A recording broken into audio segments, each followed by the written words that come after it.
Hello and welcome to Game & Chat, the podcast where we invite members of the gaming community and industry to join us to play their favourite multiplayer games whilst telling us about themselves and why they love this game so much. I am your host Mike, and today's guest is Rowan Fox-Noble of MBPUK. So Rowan, please say hello. Hi there, I'm Rowan. How you doing? Not bad, mate, not bad. It's an honour and a pleasure to have you on the show. We have been in communication for a good couple of years now, but we've never actually met in person. So it's nice to be able to actually talk to you. Yeah, we always just miss each other every time. Yes. But hopefully one day we will meet. And, hopefully, fingers crossed. High five, I do hope to be at MCM Comic Con /EGX, but I don't know if you'll be there this year. At MCM Comic Con this year, it's October, isn't it? Yes. Yes, so I don't think so, as I'll be in 2 shows that month. Wow. So I'm kind of like, October is a bit out for me there, but afterwards, absolutely. Understandable. So we will talk about those shows exactly in a moment, but first let's talk about MBPUK. Please tell us a little bit more about that. Yeah, it's a funny little thing, MBPUK, not gonna lie. It was something I started in COVID, really, on an idea I had a couple of years ago. And feel free to choose a track. Yeah, it was just the fact that when I opened up games and cases and everything, nowadays it's just they were very empty. So I thought, hey, you know what? I want to do something. There should be something out there for it. And when COVID hit, I thought I'd have a little look around because I had the idea dwelling on me for ages.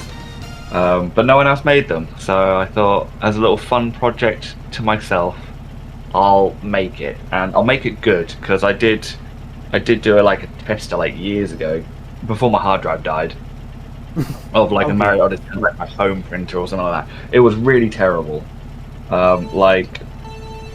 terribly bad. But it was one of those where I'm going down the wrong hole. It was one of those where I just thought, you know what? If no one else is going to do it, I'll just do it the best I can. That, it's going to be a bit of fun. And I just shared it online with a group of people on Facebook. I made because my hard drive died, I made the Odyssey alongside Breath of the Wild.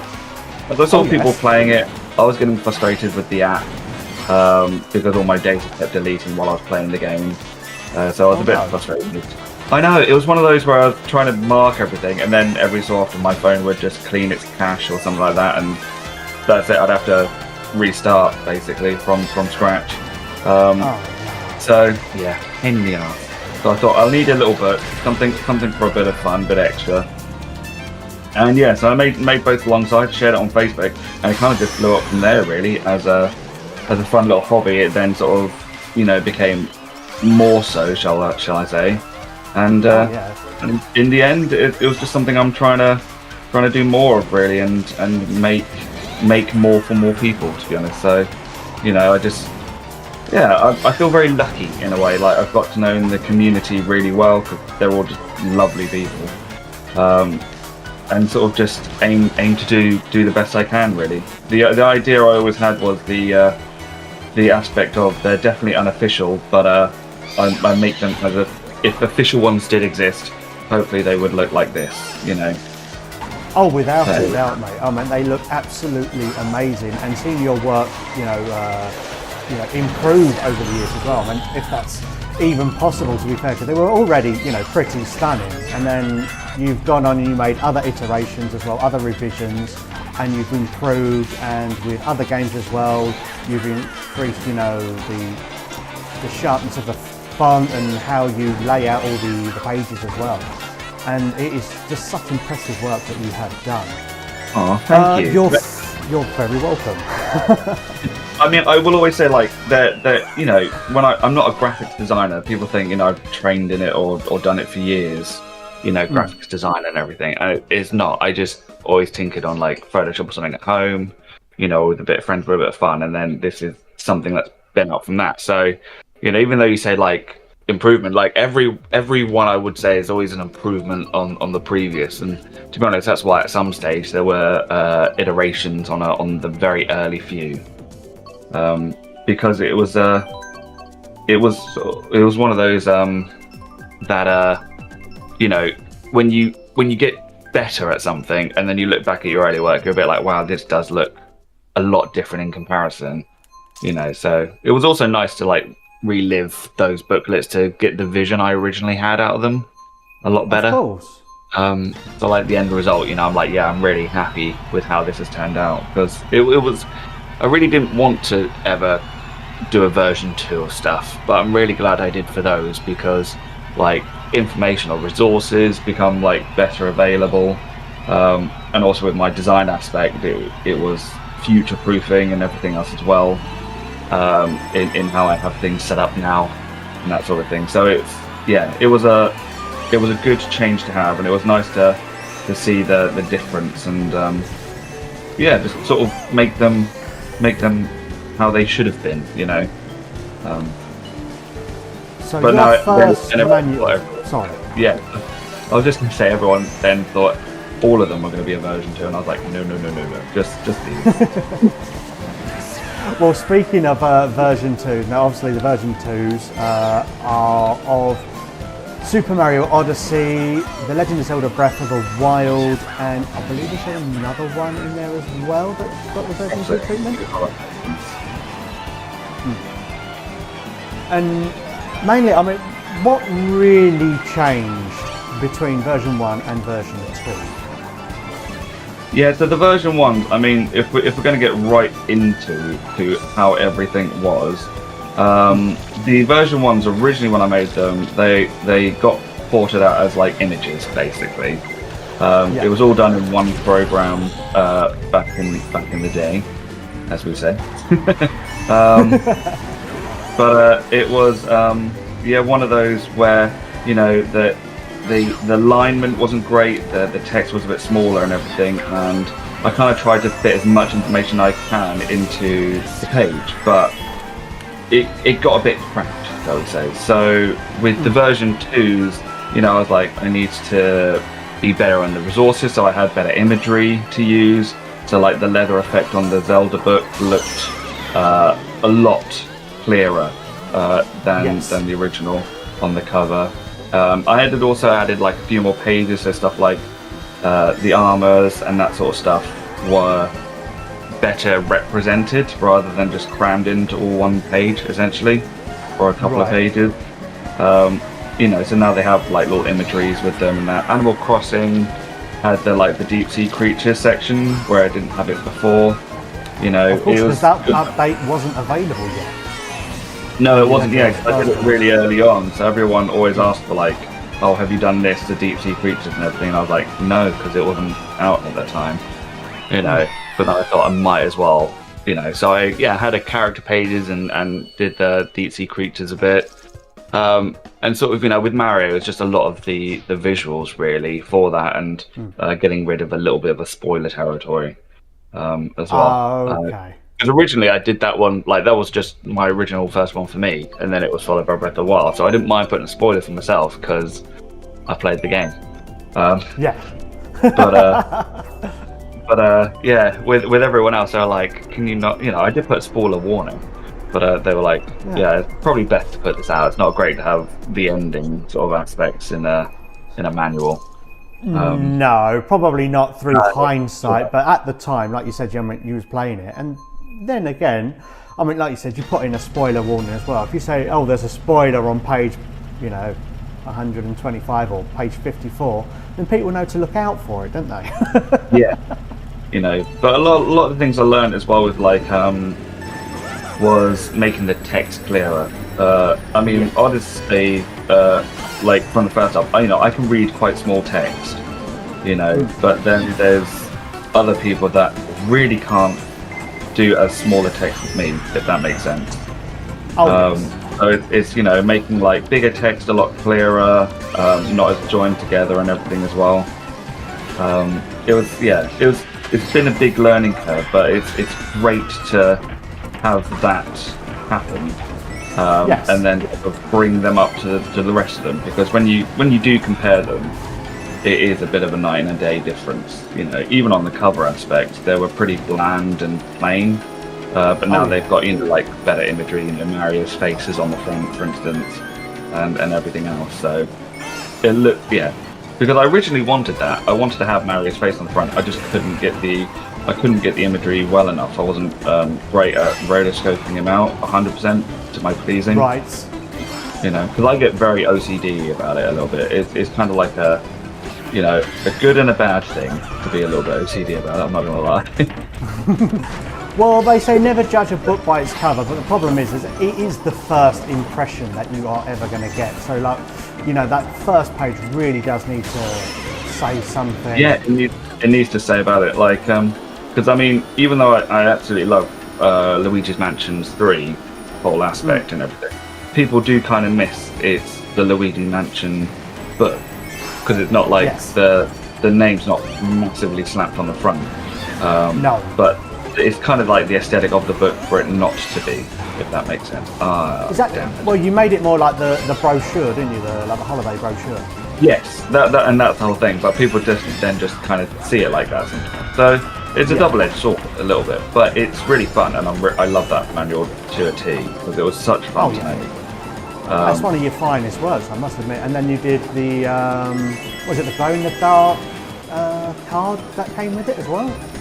Yeah, there was a pre-ordered card. It was foiled because I was testing around with some things, and one aspect I really loved was that, you know, like if you pre-ordered, you could get like this little special card made, and I had a artist friend of mine create like the artwork and everything, and the idea was each one, if you pre-ordered it, you'd also get a special card, be foiled and that sort of stuff. Anyway, which we picked up. We have been supporting your work for a long time, and that was one of the first pre-orders, to be fair, that we was just right on top of.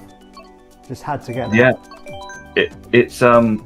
Yeah, but it was one of those where having the foiling on the edge isn't great because it leads to chipping quite easily, which I didn't know about at the time too much. But also, like, foiling on a card and everything like that is really expensive. So for a pre-order thing, I was like, oh damn. And then I thought about doing limited editions. But when you think of now, like, I'm very grateful to have 24 of these books over 21 odd games, or 25 almost. It is kind of one of those. It's a massive expense to have limited card ranges or something for all of them. So you know, I'm trying to figure out you know, it would be nice to do those sort of things, especially for people on the pre-orders. It's just kind of figuring out what to do and when to start, if that makes sense. It's also, well, yeah, finding a happy medium, I suppose, in between, you know, doing the manuals. Am I going to do a card for this, or, you know, a pre-order bonus for this card? Is it going to fit with the aesthetic? I mean, if you was going the typical limited run games route, or super rare games, which obviously they have games, it's a, you know, higher cost, isn't it? A higher price, so they can, you know, put in the cost of a card easily within it. Whereas, you know, you have manuals, and it can far offset the prices, because, you know, the manuals, they're not that expensive, to be fair. And obviously you have the cost of actually printing them, let alone, you know, making them yourself and going through the design aspects and, you know, putting everything together, editing, and then you have to take it to publishing, which I can only surmise that it's not exactly cost effective, but you do it out of a passion project. Do I do what? Sorry. As a passion project. Yeah, it is. It's a labour of love, is what I like to say. Because I absolutely love making them, and they're an absolute joy.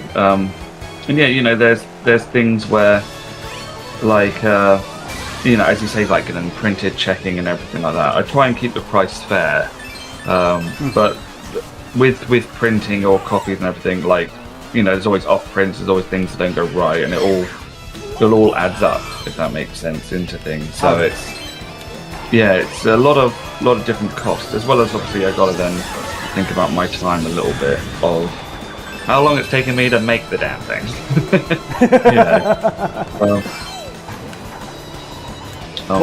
They are, like miniature pieces of art, really, to put it, fairly. Thank you. So, it is. Thank you. You're welcome. You're welcome.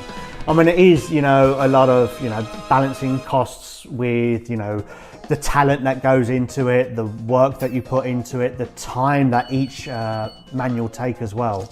And I mean, some people just think, oh no, it's just putting a couple of pages together and using what information is on Wikipedia. And no, it's not. It's not at all. One comment I'll always remember. It was they were being put up on a website, and one of the comments going on is like, oh, was it so much for something that's basically on Microsoft Word or something like that, And I was like, what a comment! Like, if you think you can do it on Microsoft Word, just slap it together, be my bloody guest. I was like, that's absolutely fine. But it's quite funny. Like, everyone's response is different. Some people really value the cost and everything. They can understand it a lot better. Some people think it's too expensive, and for those that think it's too expensive, I can't make it cheaper. I would love to, but I'm not a massive company or anything like that, so I can't do them by the tens of thousands or whatever that would make the cost pennies or something, in comparison to what they are, if that makes sense. It's unfortunately one of those things where I have to make it a small bulk when I print and that sort of thing, and it's something that all piles up, unfortunately. But yeah, I understand people's gripes, but I always try hard on the price. Like, it won't be ever too expensive, where because sometimes the aspect of when you think oh, could this be £15 because it's really big and everything and help with the cost and stuff. But then you go well, that's practically half a game. No one's ever going to buy this, No. So it's all a sort of finding the nice level ground of hopefully what people would accept, really, and what they expect with that cost. I love this one. Well, I suppose we should actually talk about what game it is that we're actually playing. So it is Mario Kart 8 Deluxe. Completely forgot to, mention that in the intro. But I think people have gathered what it is now. I'm scratching out or something like that throughout my ramblings, because I find with Mario Kart, I love this game and I love Mario Kart, the series, but it's also one of those where you need to concentrate at times, and I'm one of those people that can't talk and concentrate at the same time. So it's going to be a little bit new this time. I mean, to be fair, I'm not exactly the best at it. Well, I quite enjoy Mario Kart, and I wouldn't say I'm a terrible player. I wouldn't say I was a fan. Oh, I did that too soon. I'm a fantastic player or an absolutely terrible player. It depends on who you're playing with. And like you said, talking at the same time, it adds an element of challenge, so to speak. Yeah. Definitely adds an element of challenge, which I gladly accept. But yeah, it's one of those games where you can always pick up and play with anyone. And you're doing, for someone that says they're not very, you're doing great because you are winning quite a fair few of these races. So, don't put it out there. It's quite nice to as well, because normally not blow my own trumpet that much, but act like a little party with friends and that sort of thing. Besides my brother-in-law, who's an absolutely bloody awesome chap, I normally quite win, because I play it a lot more than other people, if that makes sense. But besides my brother-in-law Paul, or actually this one time, this 12-year-old child at a gaming convention, I don't lose too much. So it's always nice to have a challenging opponent to make sure that my skills are up to scratch. And also, my choice in car is actually somewhat decent, because half the time I'm just winging it, I'm not going to lie. It's finding a nice combo that works. Now, to be fair, there was a time, especially like doing the Grand Prix, I would use Waluigi on the, I think it's the Flame Cycle it's called, or the Hot Rod Cycle or something like that. The one that I'm currently using right now with these tires. Oh yeah. And the reason is because it gives you an absolute best top speed along with a reasonably decent acceleration. And I keep banging into the pinballs here. No, I didn't mean to throw that forward. I meant to throw that back. Oh, damn it. What did I do that for? That's fair. I wanted to use the mushroom and I threw them. I thought you were going to steal that. I'm not going to lie. I thought I was well out of range. Whew, what a match. I'm getting hot and flustered. That was. Well, this is the problem. It's the heat of summer at the moment, and I've got my fan turned off. Obviously for recording, because nobody wants to hear that buzzing, but I'm okay for the moment. But that match was intense. It is definitely heating up here. Right, let's see. But yeah, I love it. I remember playing on the N64. That was the first one I ever had, and it was just, it's just one that I fell in love with. I love like the canyons and the train and everything. Well, saying that, let's do that. Let's go to Kalamazoo if we can. Oh damn! I selected a different one. I was just thinking I probably should have changed my choice. Not a problem. Doesn't matter. Never mind. Got it. There we go. Kalamazoo Desert, here we come. Yeah, God. Sort of memory lane. Here we come. Oh yes. But yeah, but it's good that I'm playing this as well because a little informative. It's one that's been on my brain for ages, ever since Wave, was it 6, the final wave? Was Wave 6 the final wave? Yeah, ever since that came out, I really want to do a manual for it. So I think just before Zelda comes out, you might see to give it a go. Because I also like to put like the vehicle stats on it and everything as well, which I think will be quite nice, quite cool for everyone. Well, if you did do that, put the vehicle stats, this is probably going to be one of your biggest books. Yeah. Because there are a lot of vehicles and mashups and things. Oh no. Oh, that's fair. Yeah, I'm trying to come up with a way because there is a lot, and I also learned, like I've tested with things. So like my biggest booklet is 3D World, which overall I think is about like 56 to 60 odd pages. Wow. Given more or less, and I'm like, any more than that it really bulks out from the case, so I've got like a threshold really to keep in with these manuals, but I'm very excited for the Zelda game coming out because I definitely want to see to make something for that as well as make something for Mario Kart and just other people's suggestions as well. I have like a little Trello board I aim to keep updated, but whether I do or not is total chance at the minute.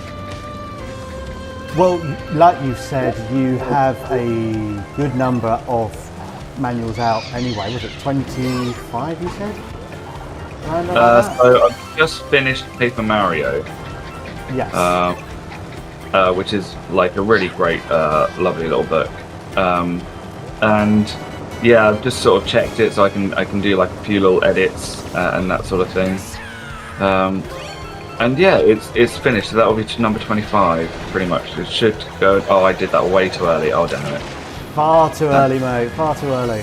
I don't know why I panicked and just pressed it. Oh, well, this is it now, boys. I mean, you might be able to go for the steal. If you've got another red... Yes, you do. You do. Oh, no. Oh no! Oh, what a steal! Oh, double red shells right at the end. What are the odds? Well played, good sir. Well played. Saw you with that banana, I was like, I'm screwed. Oh. Brilliant stuff. But yeah, really Paper Mario, it's unfortunately taken longer to make because my life's been a bit busy this summer. But I'm really glad to get it done. It's nice to sort of look at the original and have the original comparison. I like doing a remake in that sense because it just sort of adds a lot. Sort of. Well, I mean, I'm quite a nostalgic guy. I remember the originals and everything, so it sort of hits the feels a little bit. Of course. especially with Mario Kart. Now, what was your first Mario Kart, if you don't mind me asking? For me, it was Mario Kart 64, but I have played the Super Nintendo very briefly before that, and I have played it since. Oh yeah. The first one for me was Mario Kart 64. And yeah, I've gone through more in that iteration, like Double Dash, the Wii and 8, and then obviously 8 Deluxe and that. But I've only played the SNES one like a little bit. It's surprisingly not one I sort of use too much. I don't know why. I think it's just because I'm so used to the 64 3D-ness of that one. I've just got used to it more, and then them just being like, if that makes sense. But I mean, Super. It's a hard game. Oh yeah, absolutely. A lot harder. So maybe I'm just being puss.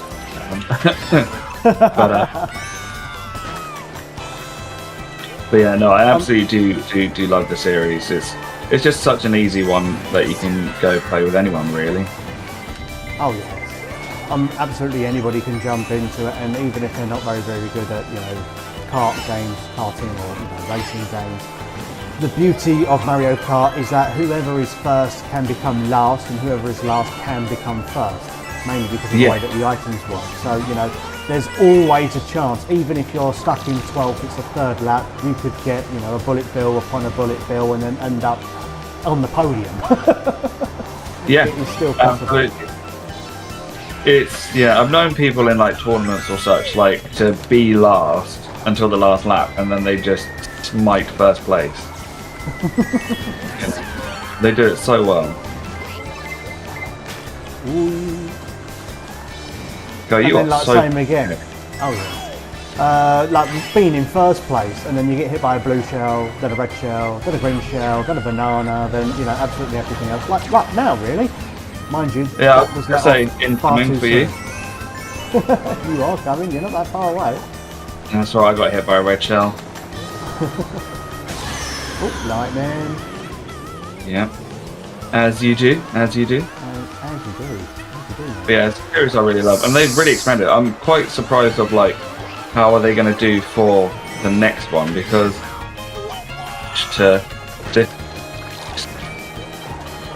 can you hear me again? Sorry, I tuned like my PC went to sleep again. That's okay. It did cut out a little bit. If you want to repeat, so you were saying about the next game. Yeah, I was just saying how they're going to sort of live up to it, because it's quite. They've added so much to this one. You can't. I don't know how you're going to top it unless it's something completely different. There's 48 tracks. There's gravity and flying, and like, what else can you do with a Mario Kart game? So it'll be really interesting to see the direction they take it. Whether they kind of go like a more traditional sense, or add a new element or something. Well, I suppose it has the similar problem to Super Smash Bros. Ultimate, really, isn't it? It's like, it's got all these characters, all these stages. It's like, where can we go from here, really? It does make things very tricky. Smash Bros. They can do is add team combos. So like Double Dash. Like, too. Yeah, you kind of like, you bounce off each other or something, if that makes sense. Like you work together in different teams and that sort of stuff, rather than it's all just singled out. I think that's the only kind of because there's so many characters, like you said, everyone's there and more, which is another manual that's been on the horizon, but it's just such a big game. When you look at it and you go, god damn. Do I? Don't I? But I mean, the design, like, I do like little, because when I'm thinking of doing another one, I tamper with others in like the design process. So I sort of see what artistic flow is going to go with one or the other, and what's out there, just to see what kind of clicks and works for me at the time. Because it's it's always good to go with the creative passion when you've got it. But yeah, yes. Smash Bros. It looks lovely, like the layout and everything. I'm like, yeah, I'm really happy with this layout. It looks lovely. But I'm just thinking it's also just an absolute abundance of a game. So it definitely would take a long time, and it's definitely one you got to get right as well. Much like sort of, you know, when I think of the remake ones for like Thousand Year Door and everything, you got to make sure it's right. Otherwise, people will complain. You know, and they do, and rightfully so. In the nicest way. Just because they you know, they care. It's one of their favorites or something. Like, because I'm not the best at like spelling, even though I try and check like I am now and everything. I am human, and I'm not the best speller and that sort of thing. So, you know, there are some people that do let me know when a few bits are wrong, and I apologise, and I do update the file and let them know. But it's nice that people do that, if that makes sense. Oh yeah. I mean, it's how you improve, and it's how you know. I mean, if you take notice, then you're going to be more inclined to take notice when you're, you know, doing future projects as well, and trying to minimise it. I mean, it's, you know, like you said, we are human. We're not, you know, infallible. As somebody who has a website, and I, you know, try my best to, you know, correct my mistakes and, you know, typo errors, because sometimes you'll write off and it comes up of instead, and then even if you've got like autocorrect on or something and it just autocorrects it itself, it's like, no, I didn't say that. And then going back over previous work, oh my goodness, I mean, I go over some of my older works when I started back in 2015, it's like, where the hell did all these typos come from? Was I really that bad? And it does help having other people to do. Yeah. One where I didn't use typos as much, I'm like, no one's noticed so far, so I'm just going to wing it and say that's perfect. That's fair. I mean, even when I look through like original manuals and that, there are spelling mistakes in there, so I don't feel as bad when they do pop up. Oh yes, of course, and even in, you know, full-on official guides and manuals, I mean, it happens. It does happen. Yeah. And one of the problems as well, like when it's an official one from a company, you know, you're like, oh, okay, that, you know, that's their official. But when it's like my own little thing and stuff, I'm like, gosh, you know, you add a lot of pressure to yourself because you want to do really well. Oh yes, but then like you said, you know, like even in official manuals and things like that, and then you get typos like "you" spelt Y-U-O. And it happens because, you know, sometimes the human mind, it doesn't read the full words. It just reads, you know, like the first letter, the last letter, and basically everything in between, it just puts together anyway. And then sometimes you can just completely go over, you know, full sentences, and then you think, hang on a second, was there a typo in that then? You just completely go straight over it. Typo. Now, which one am I after? Oh, that's the one. That's the one. That's the TD Boo. Okay. One of the best. Oh, there we go. Rainbow Road or Rainbow Road. Oh, that's one of the best ones. I love that one. Quick, no, go that one. Yeah, that's the one. Honestly, when I heard the soundtrack for this one, I was like, this is my jam. You know, it hits so hard, especially if you are a fan of the N64 original, and it's just right. For everyone out there, it's the Rainbow Road for the N64. Just one of the best soundtracks in the game. So absolutely, brings me close to tears. Close, not quite, but close. Only when I lose. I have to say that you're going well on that top speed. Oh yeah, it's just hitting it just right. Okay. So going back to the manuals and MBPUK. Now you said that October, for example, you are quite busy, and that's because you do go to events and things. So there's like the London gaming market you've been to, and other events. Yeah, so I normally pop down there, London Gaming Market, or I did Timeless in August. Nice. And sort of, well, before that I did like Nottingham. No, right. Yeah. Was it not? Yeah, it was Nottingham. Definitely Nottingham. Sorry, there's a lot of N's around here, so I'm just trying to make sure we're all very. But it was they're really just great events, and I absolutely love them. And I mean, at Timeless, I wasn't like, well, funny enough, actually, I was on the panel of emceeing the Mario Kart tournament. Oh, nice. More Mario Kart related things today. But yeah, I wasn't selling anything or such. It's just I was there just to MC or be on stage or help out, that sort of thing. Because they're a lovely group of people, and the whole venue's like 4 floors of like arcade games or anything else, you know. So it's just an absolute like Carter Christmas experience. That you can just play anything you want for ages, like from all over the, you know, just anything arcade you think is there. So yeah, absolutely great. And yeah, but in October I do theatre shows in my free time, because that's what I'm sort of trained in, is theatrical stuff. So there's I've joined 3 shows at the minute. One's in mid-September, and then one at the beginning of October, and one at the end of October, and they're all different shows, and my mind's a bit boggled. I'm not gonna lie. A lot to learn. So what shows are they, if you don't mind me asking? No, of course. Oh, the Excite Bike one. Well done. Nice one there. So the first one coming up is called Broadway Under the Stars, and that's just a sort of singing concert, open air theatre one. So just, I have a few songs in that, other people are singing, and they all sound fantastic. And, you're trying to learn your harmonies, and I can't learn harmonies for shit, to be honest. I'm not gonna lie. But it's all like good fun, and it's quite a nice sort of, not too complicated of a show, shall we say. But the other one is Beauty and the Beast in the beginning of October. So are you Beauty or the Beast?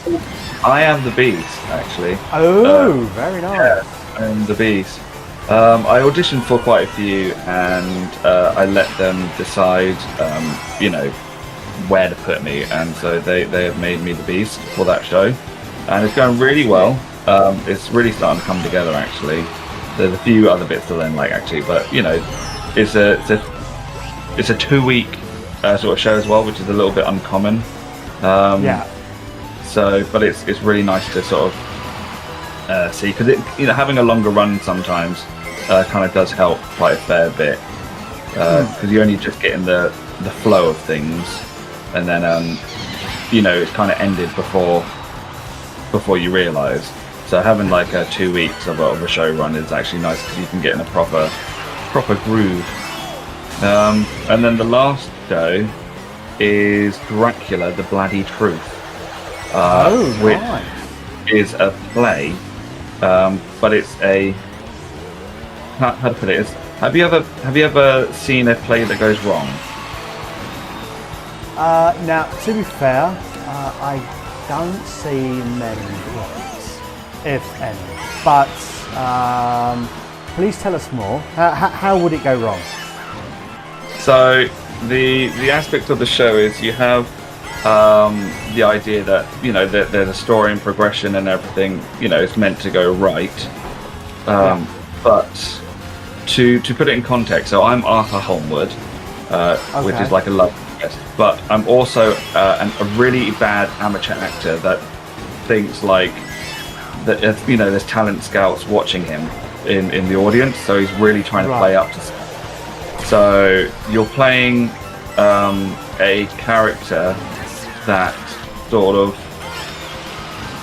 how to put it bluntly, like he's trying to act up to the audience and doing his character that he's meant to be doing quite badly, which kind of is quite funny and comical in different scenarios, because everyone is really bad actors in this show.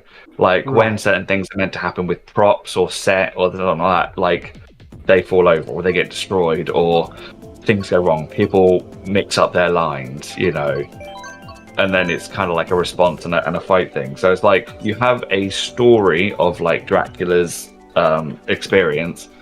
Not experience, sorry. You have the story of Dracula, but then the experience of that is kind of like a cluster duck in a sense, because the director, who's also Van Helsing in this one. You know, he's trying to tell the story and make things, but then he's also really angry at us because we keep ruining everything, or you know, he has like a concussion halfway through or something because something's fallen on him. You know, it's definitely one of the, it's a really funny show, and it's hard to sort of explain. You kind of have to see a show first to get the idea of it, shall we say? See it to believe it. Yeah, just. I mean, the play that goes wrong and those sort of, or the show that goes wrong, they're kind of like you can watch them on TV a little bit, but once you understand what it's like, you're like, oh, that's hilarious. I love this, and it's really good that how this script works is like that sort of recipe in a way for what it is, and it's just it's one of those things that's been on my bucket list for ages to do. Because I just find it so funny. I was like, yeah, absolutely, gladly do it. And so I couldn't say no, really. I couldn't say no to all of them. I'm a very, I'll do that person, and then worry about the consequences later.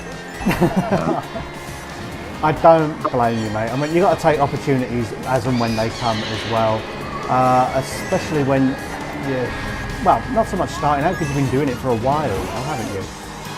I have, yeah. You're talking about acting and that sort of stuff. Acting and theatre work. Yeah, I mean, I've done the whole sort of theatre spiel thing since I was like 3, really, with dancing and everything.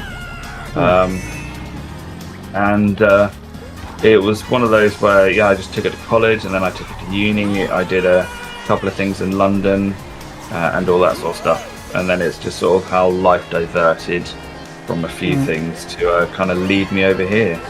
But bringing smiles to people's faces is one of the things that just, I love doing. I love making people happy, entertaining, and that sort of thing. And it's nice the way that making these books and everything as well, it has that same effect, because it's like at events and stuff, people are really happy to see my work, and sort of have it in or read through and everything. Like when people discover Kirby eating the manual as a whole cover aspect, they're, some people go absolutely crazy, and I absolutely love that. It's just the attention to detail as well. But, oh wow, that was a good one. Okay, well, you can have that now then. I wasn't going to hit you with a red shell, but then you got me with a bob on, so. No, that's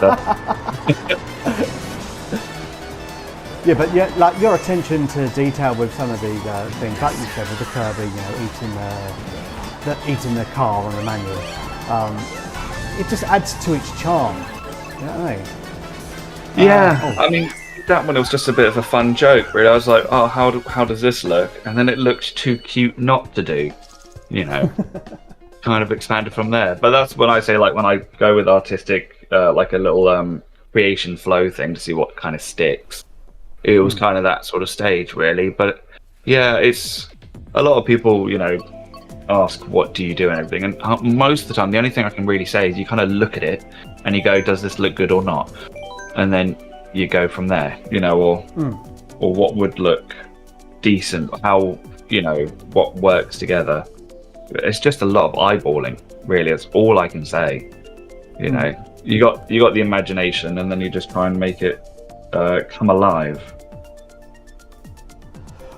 Well, when you started with your manuals, you was originally on Etsy, wasn't you? And now you have your own website. I do, yes.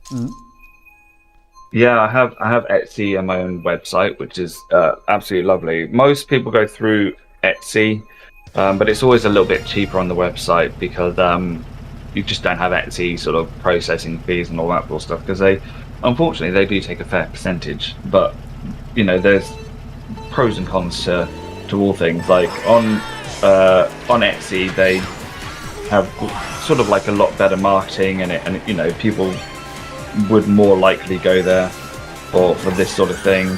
But on the website, I can assist better with like postage stuff or do reward points and that sort of things, which normal things can't happen like that on Etsy. They're quite unfortunately they're quite a bit restrictive. I can give free postage, but I can't like section it better, if that makes sense. Yeah. Whereas, yeah, with a website, you do have a lot more freedom in that respect.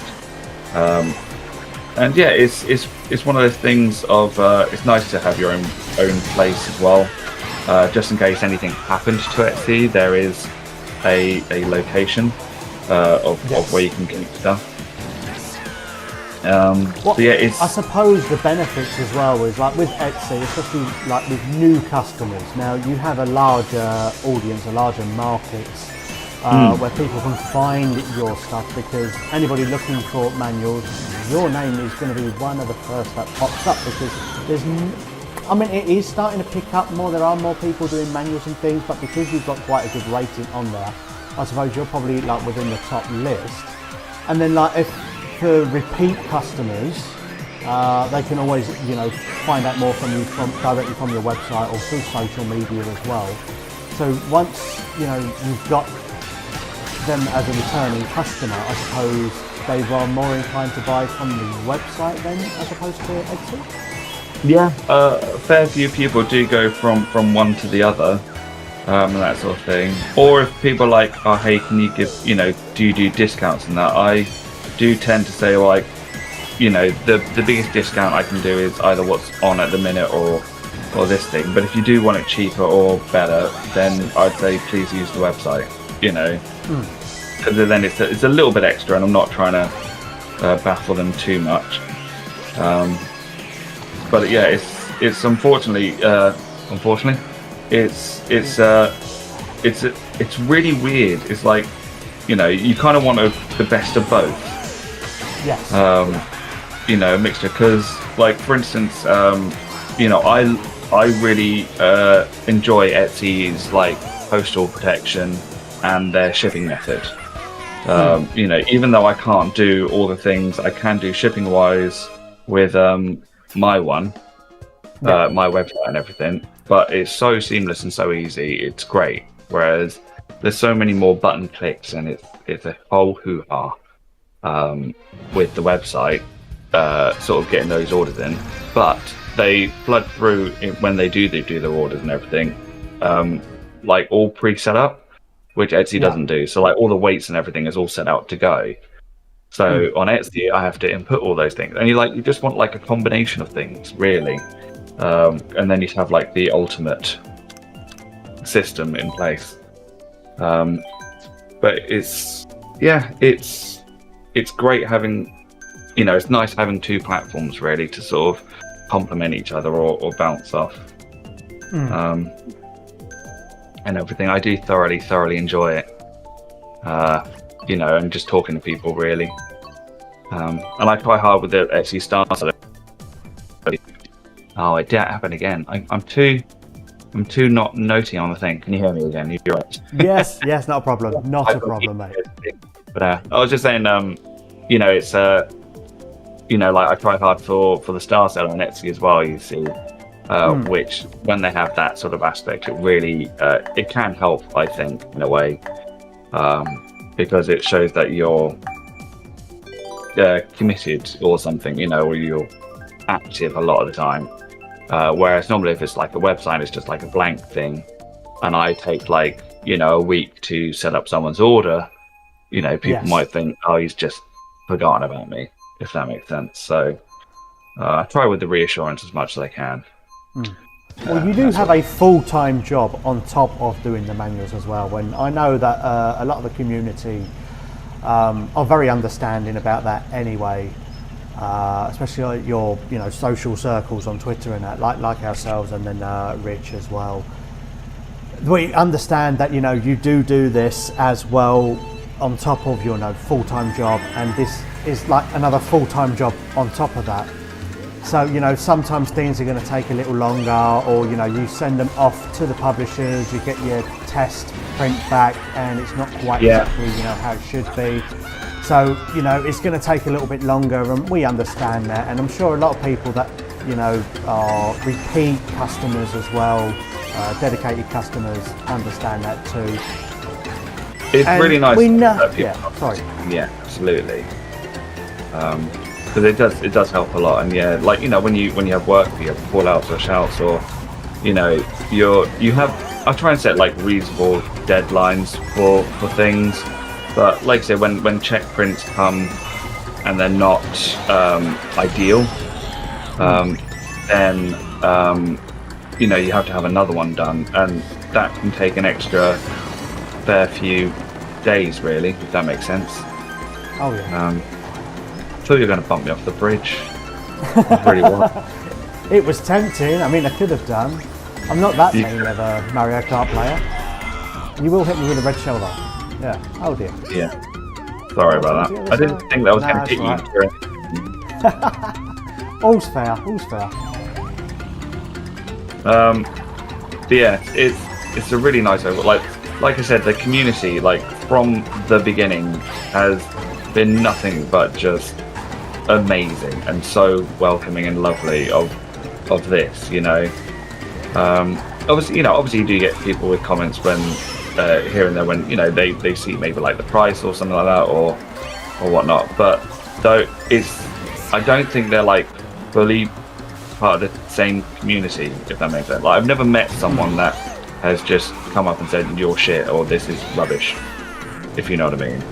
Like the people, everyone I've met and everyone I've spoken to online is just so lovely and so great. And even people that like when they video review it and that sort of thing, it's just very more overwhelming, to be honest, and just the positivity is just really lovely, which is nice to see that I wasn't the only one in missing these, like when they just weren't there anymore. Oh no, I mean, they started disappearing, I suppose, for the Wii. I suppose it was the last console that really had manuals, and then like the Wii U may have been give and take. And then it was round about the Wii U, so definitely like by the PS4 they were gone. And so yeah, that was the trend they went. And then they just thought, hey, instead of a book to explain things, we'll have like a 2-hour tutorial. Pretty much. Which, see, it's always like a hit and miss, because I always think manuals have a place to explain controls or things and stuff. Because their whole excitement was reading it on the bus on the way home, or the train, or in the car and that sort of thing. I took them to school so I could read up all the lore and stuff. I was a real buff. But and I remember playing like some of the modern games, and they say the attention is about 2 hours of a game before people are like depthed in, or they're kind of like not my cup of tea. Yes. And I think like when you're 2 hours into a game, like I'm not going to throw shade. It is a good game, but like I was playing Pokemon Legends, right, and it was about 2 hours in, and they're still giving me tutorials stuff for dispute or something. I'm like, surely something's a bit wrong. Like, surely I should be really engrossed in the game now, and you shouldn't still be teaching me stuff. You know what I mean? I mean, it's difficult. Yeah, sorry. But like with like there's like a few little mechanics, like an MMO or something like that. In how like mini games work or something like that. It's fine, but it's like you're going to be now on a tutorial stage for another 10 minutes. It kind of feels like you had like you're after like a difficulty spike that's not happened, if that makes sense. Because you're like, oh yeah, everything's been really easy so far, and then you're like, cool, I'm ready for a challenge, and then they're just kind of like, well, here's another really thing that's going to put you down to easy mode, and then we'll think about ranking it up. I don't know, I feel like having just a manual just to explain like of throwing seeds at a monster or something like that, Pokemon, sorry, and then doing this would have been like 30 seconds of my time to read, rather than spending 10 minutes kind of going through and button pressing and all that sort of stuff. I mean, it is difficult with RPGs in particular, because they do introduce more mechanics as the game goes along. So you could be into it for about an hour, 2 hours, 5, 10, 20 even, and then yet another mechanic will come into it. The difference is some of them, they like introduce you and say, oh yeah, this is this new thing that's going to happen now, which basically works this way, and then they just leave you to it in most cases. So like Xenoblade Chronicles is a good one because that also, you know, introduces things like the cores and how to, you know, refine the auxiliary cores and stuff like that. And some of that information doesn't come until a lot later into the game. But then, you know, it is a like one-off thing that comes up, says what it is, and then it's gone. Yeah. Yeah, I mean, and some of them, you know, I remember when playing like Monster Hunter and that as well, like, you know, because obviously their whole cooking mechanic is absolutely insane and everything as well, but it's not like they, you know, they're not holding your hand away, they kind of just give you like, if you want to know about it, here's a bit of info on a card type thing. Yeah. Gosh, I am doing terribly on this one. But yeah, you can read it quickly, or you can always recap to it, you know, which is what sort of manual they're for as well, really. When I was playing like Metroid Dread or something, and I didn't play it for, or well, even for like, you know, Tears of the Kingdom, Breath of the Wild, if you don't play that game for a while and you jump back in it, you're kind of like, where the hell am I going? What have I done? What am I, you know, got to do? As well, all the other bits and bobs. So I like to say there is something is there. I mean, they have the clips in the case, but I would like to say there is something that should kind of be physical and should be digital, because you know, or at least like the option of both, I'd say. Yeah. I mean, I know find it quite some games in a way, because obviously, like when you think like how they declined in the first place, they were saying like, you know, it was like economical, or, you know, the cost of this and blah blah blah. But with Nintendo games, when you buy them, you get pre-ordered of like a massive notebook, or you know, other things anyway. And you're like, I kind of think, you know, not to be mean and not put myself out of business, but you know, I'd rather, instead of a notebook as nice as it is, just a little manual with it would be lovely. You know, because it would be less paper, so that's the economical aspect, you know. But also, like, it wouldn't take them much more time to do, I think, really. No. I mean, there's not to say that, I mean, like you're saying about pre-order bonuses. Now, obviously, the cost of a bookmark is not going to be the same as the cost of an actual, you know, like manual or something like that. However, as you know, as you were saying, I mean, I'd sooner, to be honest, have a manual in the game rather than, you know, be given this freebie that I'm almost never going to use, because almost nobody reads books these days, and if they do, it's ebooks. Like the likes of Prima guides are long gone now, so you're not going to use a bookmark for one of them. Your only real outlet really for using a bookmark is for, you know, guides or, you know, manuals, and I'd sooner have a manual, even if it's smaller, but, you know, well, yeah, I would like to sit down. If you want to skip the tutorial, you can, you know, because you've read up, you're ready to go, you know, get in the action of it all. Or like I said, like, I mean, for instance, like Astral Chain, great game. But, you know, the mechanics of it can be quite complicated if you haven't played it for a long time. Oh, absolutely. Speaking of games that I haven't played in a long time, I did recently play... I'll slow down, go on. In the win! All of a sudden, I just got this boost of speed, and I thought, oh no, that's not fair.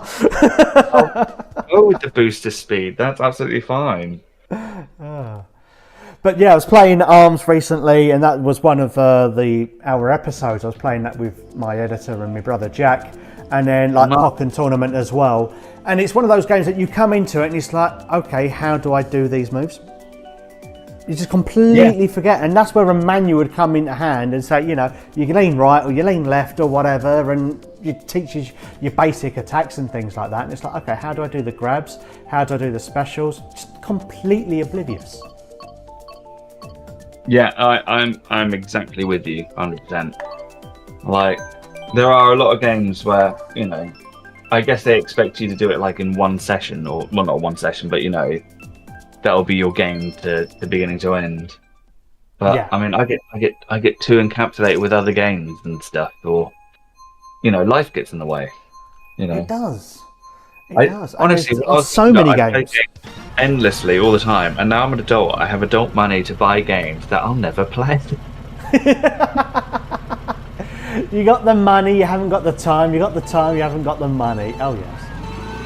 Oh yeah. Oh, Baby Park. Yeah, yeah. Bringing out the big guns now. You're carnage today. Someone woke up and chose violence. That's what.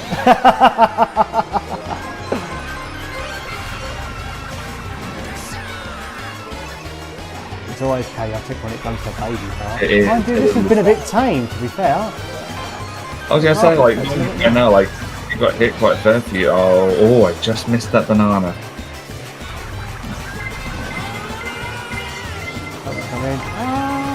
Somebody with a start. I know.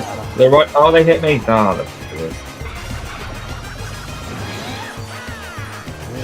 I like the fact that they've to add on to this one, they've made it all like gravitational. Yeah. So like if you bump into each other, you get a boost. So it's an incentive to beat each other up. Oh no.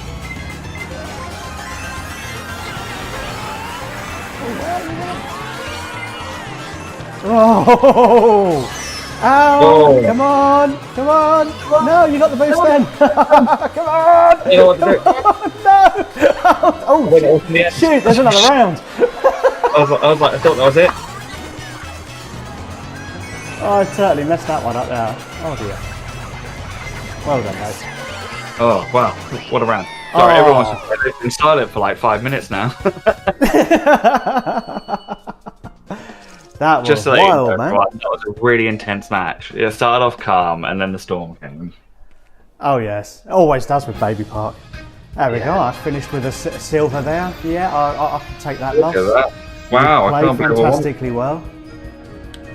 Oh, what a great round. I thought I screwed it because there was a couple of races where I didn't do that well overall.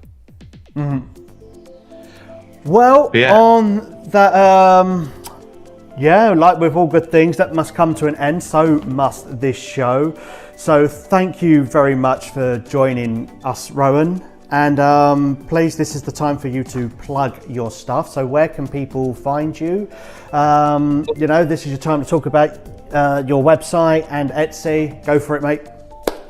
Thank you very much. But yes, so for those interested in completing their little physical sets nowadays, you can go to mbpuk.etsy.com or mbpuk.net. And basically between the two is the website is always a little bit cheaper. It has like reward points and some more postal applications to make it like free or tracked a bit easier for you all. But Etsy is sort of like postal protected most of the time as well. So there's pros and cons to both. They're not too much more on Etsy than they are on the website if you want some Etsy reassurance. But yeah, there's a plethora of games going up there. And hopefully soon there'll be a new edition of the Paper Mario and the Thousand Year Door. And then a few more by the end of the year. That will hopefully be the aim. But yeah, Well, I don't know. Anything else? Should I add anything else? I don't know. Yes, you can. Feel free. This is your moment, mate. If you'd like to add, if anybody wants to come and see your shows that you've got in October. Oh yeah, well, I mean they're all in Norfolk, so if you're all in Norfolk, hit me up and come see my shows.